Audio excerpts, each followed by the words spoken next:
Revisar, revisar i revisar. És la millor garantia de seguretat per evitar les explosions de gas. Ho diuen des de l'Associació Espanyola d'Empreses de Gas, però compte, no n'hi ha prou amb els controls que les distribuïdores estan obligades a fer cada 5 anys.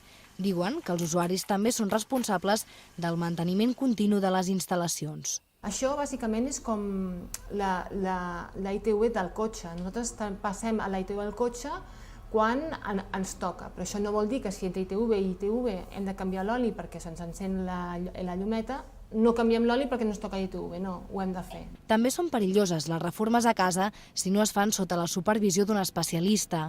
Santa Coloma, Cornellà o ahir Barcelona han estat víctimes del gas els últims anys, amb 6 morts en total.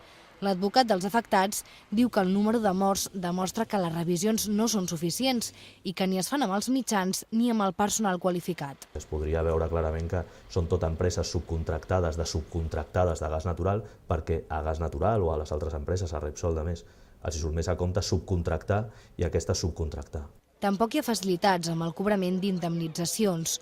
No estan regulades per llei, a diferència del que passa amb els accidents de trànsit o els atemptats terroristes.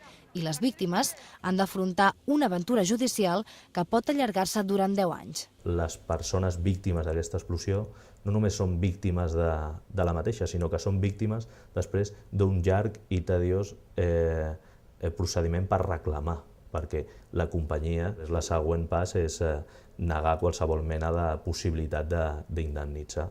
Alguns sectors professionals plantegen la possibilitat d'instal·lar dispositius elèctrics de seguretat que alerten de fuites. De moment només es fan servir a locals subterranis i no està clar que siguin efectius en l'àmbit domèstic.